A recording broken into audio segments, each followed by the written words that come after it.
आहे की या पद्धतीमध्ये सध्याच्या घडीला सत्ता कारण गेला आहे।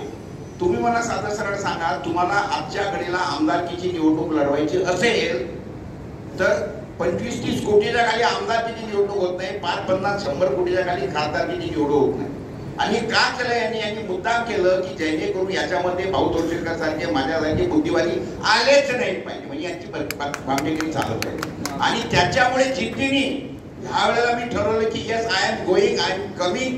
मी आता विधानसभेत जाणार आहे आणि त्याची चुरूक मी नागपूर अधिवेशनात दाखवून गेली। तिथं काही बोलायला कोणी तयार नव्हतं। एक पत्रकार म्हणून पत्रकारांच्या गॅलरीमधून खालच्या लोकांना खडसावलं।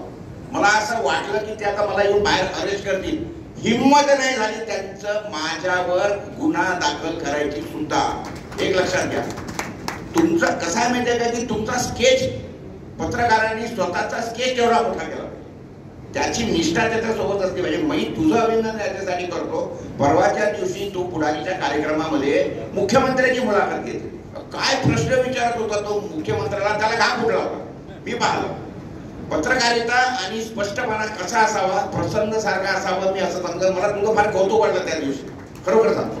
कारण गोष्ट कशी आहे माहिती आहे का की ठीक आहे वर्तमानपत्र मालक आणि त्याचं, परंतु तू त्या संदर्भामध्ये असलेले सगळे ज्वलंत मुद्दे, म्हणजे तो त्याच्यामध्ये पुतळ्याचा मुद्दा असेल किंवा अजून लाडकी बहीण वगैरे सगळे मुद्दे तू छेडून त्यांना बोलतं केलं।